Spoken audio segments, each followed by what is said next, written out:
Voilà, on se retrouve pour la troisième et dernière partie de Tous Azimuts, toujours avec Mac Gilles et Nicolas Thiraud.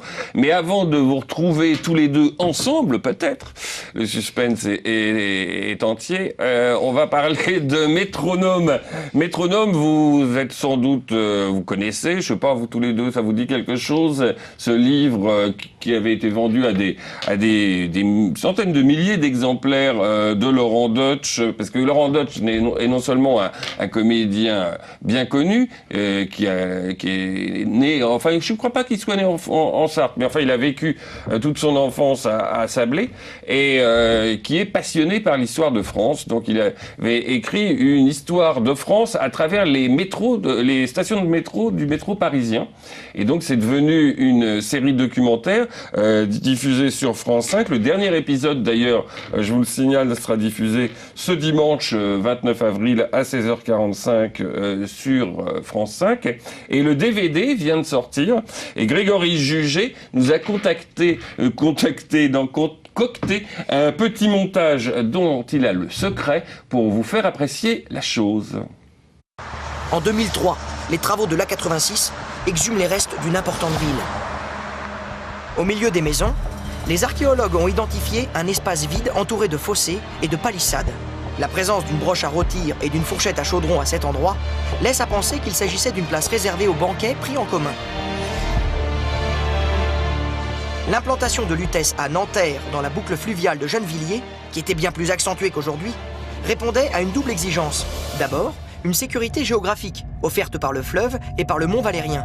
Mais surtout, un double accès à l'eau, source de richesse et axe d'échange. Depuis qu'ils ont dû battre en retraite dans les marais, les Romains, sonnés par la défaite, veulent leur revanche. Comment oser paraître devant César sans gloire et couvert de honte? Le général Labienus réunit ses officiers et les exhorte au combat. Nul renfort ne peut être espéré. C'est à nous d'écraser les Gaulois, légionnaires. Triompher des barbares pour la gloire de l'Empire. Rome vous couronnera de lauriers.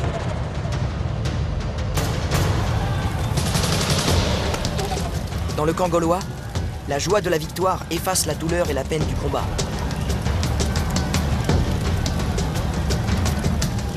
Mais ils ignorent que les Romains galvanisés contournent le marais et préparent une deuxième offensive, s'emparer de la cité est leur obsession. Pour Camulogène, le vieux chef gaulois, il est impensable de livrer l'oppidum. Comment s'y résoudre, après s'être tant battu pour son indépendance? Mettez le feu à nos deux ponts sur la Seine. Mettez le feu à vos maisons. Camulogène, le grand militaire, se résout à l'inimaginable.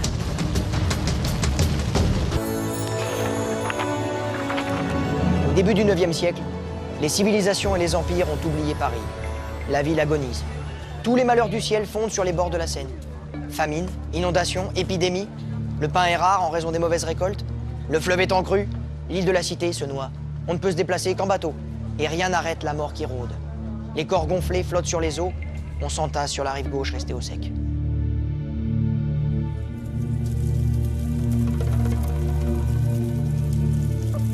Le Châtelet, qui fut d'abord une tour de défense, devint au fil des siècles une sinistre prison. On y enfermait des prisonniers de droit commun, car les plus prestigieux allaient à la Bastille. À partir de la Révolution, on sera moins difficile. Tout type de prisonnier y sera accueilli. Jadis, la place n'était pas aussi large qu'aujourd'hui. Elle était encaissée et parcourue de dédales de rues étroites et sinueuses, aussi sombres qu'inquiétantes. Tendez l'oreille. Les cris de bêtes égorgées se mêlent aux hurlements des torturés, aux plaintes des prisonniers. C'est sur ce cloaque que s'étend la terrifiante silhouette du Châtelet. L'endroit est vraiment un des plus horribles de Paris. Finalement, le Grand Châtelet sera démoli en 1804 et on fera bien attention de n'en rien laisser.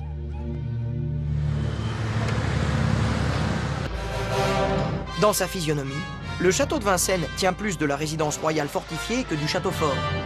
Et c'est à Charles V que l'on doit les grandes transformations du simple manoir d'antan.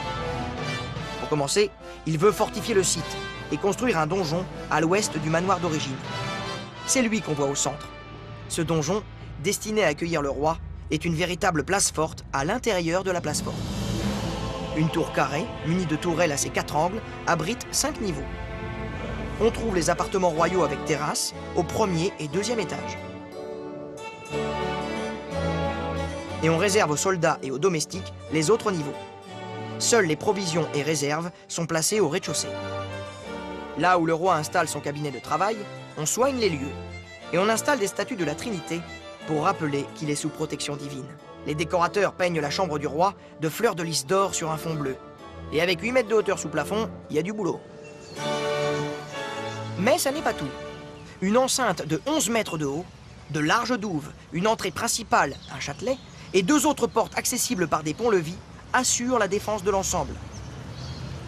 Le donjon et l'enceinte sont achevés en 1371.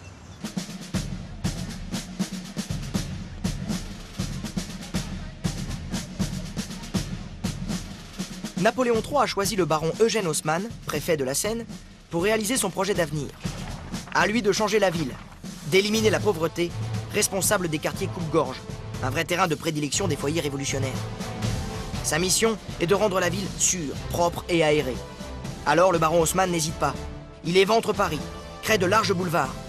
Le chantier est énorme, parce qu'il s'applique à dessiner le Paris de demain, le nôtre.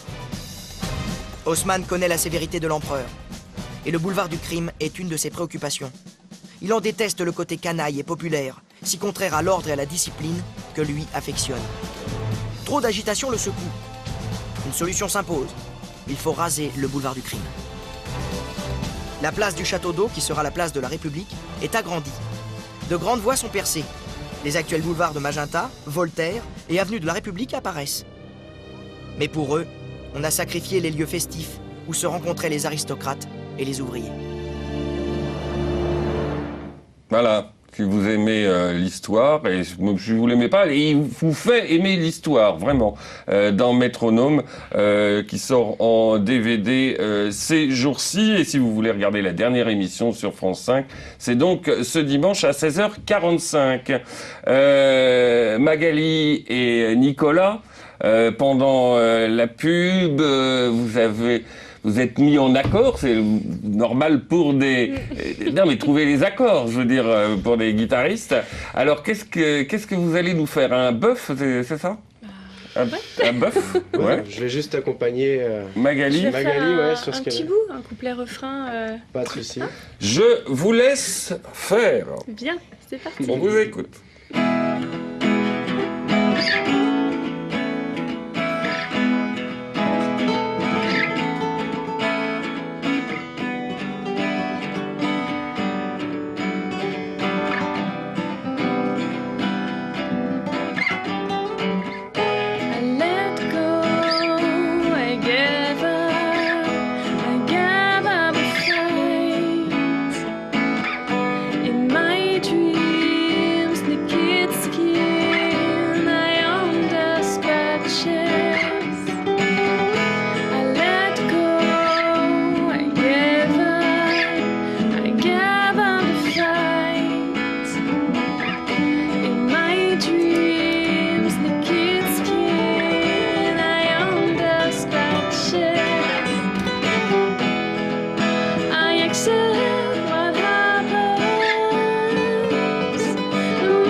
Alors là, vraiment, bravo, bravo. Et, Parce que moi, je trouve ça fascinant parce que c'était pas prévu il y a 10 minutes, on n'en avait pas parlé, vous le connaissiez pas. Et voilà, c'est la magie de la musique, des interprètes et des gens de talent. Merci beaucoup à tous les deux. On me disait dans l'oreillette que on a peut-être votre duo, c'est ça, avec Joséphina qu'on peut. On va l'écouter maintenant ou? Très bien. Alors, on va écouter un autre duo, celui que vous faites avec Joséphina.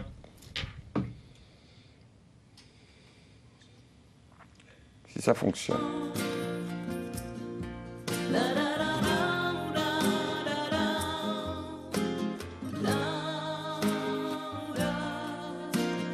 À trop chanter tous les mots, les poèmes pour les oiseaux que je ne connais pas, faire de ma vie leur essentiel. Une cage se dresse autour de moi. À trop chanter pour les femmes et les hommes, faire de ma vie leur chemin de croix, donner la force qu'on mérite en somme, donner toujours plus à chaque fois. Oui, je pleure, j'ai beau retenir toutes les larmes de mon cœur, faire semblant de n'avoir peur. Sans vous, je ne peux pas vivre. Oui, j'ai peur de devenir une ombre, un simple morceau de bois qu'on oublie, qu'on ne voit pas. Ce soir, m'aimerez-vous pour toujours, pour toujours. C'est la magie de la télévision en direct, de les connexions Internet sur le site My Major Company. Moderne, c'est beau. Ouais. Félicitations à Grégory Jugé, Maxime Renaud. C'est Tito Gano, le fameux guitariste fantôme qui a réussi cet exploit. Bravo. Il pourra peut-être nous rejoindre pour la fin de l'émission, simplement pour dire bonjour. Magali avec Étienne, donc Naked in a Sphere en concert, quand prochainement au Mans? Alors, prochainement, au Mans, ce sera le kiosque Mosaïque, Ouais. au Parc Mono. Ce sera le 26 mai à 17h. Très bien. Donc, un beau lieu et puis du soleil, j'espère. Oui, espérons-le. Et puis, donc, la fête de la musique, normalement, le 21 juin. Mais je ne sais pas encore si c'est place de l'Éperon ou place d'Alger. Mais D'accord. on retrouve toutes les informations sur Facebook, Voilà. bien sûr. Et donc, Nicolas, vous, on vous retrouve pour le moment et il faut y aller sur My Major Company. Et puis, je suis sûr que votre passage dans cette émission, qui est multidiffusée comme chacun sait pendant une semaine, les horaires de rediffusion sur le site internet de la chaîne, www.lmtv.fr, moi je ne le connais pas par cœur. Et puis, dans une semaine, on vous retrouvera tous les deux sur les sites de partage vidéo des extraits de cette émission sur YouTube, Dailymotion et Watt TV. Merci à tous les deux, vraiment. J'étais ravi de vous rencontrer et de vous écouter. La semaine prochaine, je recevrai Gilles Paris pour un très joli roman, Au pays des kangourous, et HDW, que vous connaissez, qui est notre slammer particulier, viendra comme toutes les 3 semaines faire l'avorton. Le 11 mai, je recevrai Marcel Philippot, vous savez, je l'aurai un jour, je l'aurai, c'est lui. Le 18 mai, Christine Devier-Joncourt, la putain de la République, pour son dernier livre. Le 1er juin, le professeur Rollin, François Rollin, qui jouera le soir même le carnaval des animaux dans le cadre du festival de l'Épau. Et le 29 juin, le petit coiffeur sartois devenu célèbre à travers le monde, Franck Provost. Merci à Grégory Jugé, Maxime Renaud, Evan Lesage, Gérard Giraudet, Adrien Chable et Anthony Titogano, qui devrait être là pour nous saluer. Mais non, il est timide, ce garçon. À la semaine prochaine.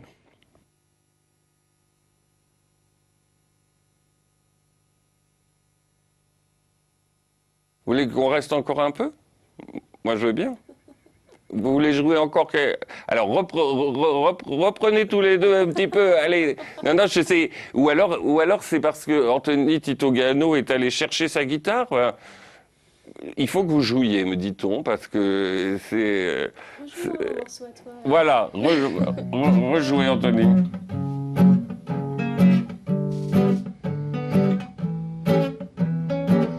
Il y a de l'or dans ses yeux qui brillent. Il y a des regards qui ne trompent pas. Il y a dans l'air un parfum de vanille, de l'élégance à chaque pas.